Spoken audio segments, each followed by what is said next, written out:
Hey everyone, welcome back. It's me again. Today I'm going to be showing you how to pop out of a ripped paper hole in Canva Pro. So the steps are really easy. Make sure to watch till the end of the video. So we're going to choose a blank Instagram post here. Need to make sure that you use Canva Pro, as there is a step later in the video that requires Canva Pro. So from here, we do have a blank page so you can use a photo or any photo that you want.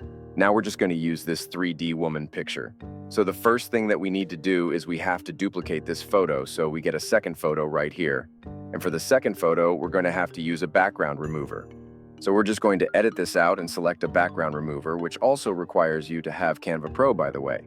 Now we have both photos right here, so we're just going to put them there. And the next thing is that you can go to Elements and search for the word paper hole. Now, a lot of results will show up, but you need to choose a specific paper hole that actually has a hole in the image, and this should be this one right here. So you just have to drag it here and make sure that it's actually behind the photos. So something like that. Okay, now as you can see, it already is beginning to shape up. Now the next step is to select everything in the photo like this and click on position. Now you need to go to the middle part. So now everything is centered. All three photos are synced within the center of the photo.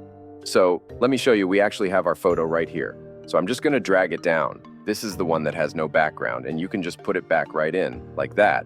And now from here, you can just select all again, and you can actually make the photo larger, whatever you want. So for this photo, we actually have like a background that's not so presentable. So you can just change the background as well to like a plain color background. You can use a blue or orange background, then it's going to be more presentable. So you can just adjust like this. And that's how easy it is, guys. And make sure to like and subscribe if you enjoyed the tutorial, and see you guys in the next video.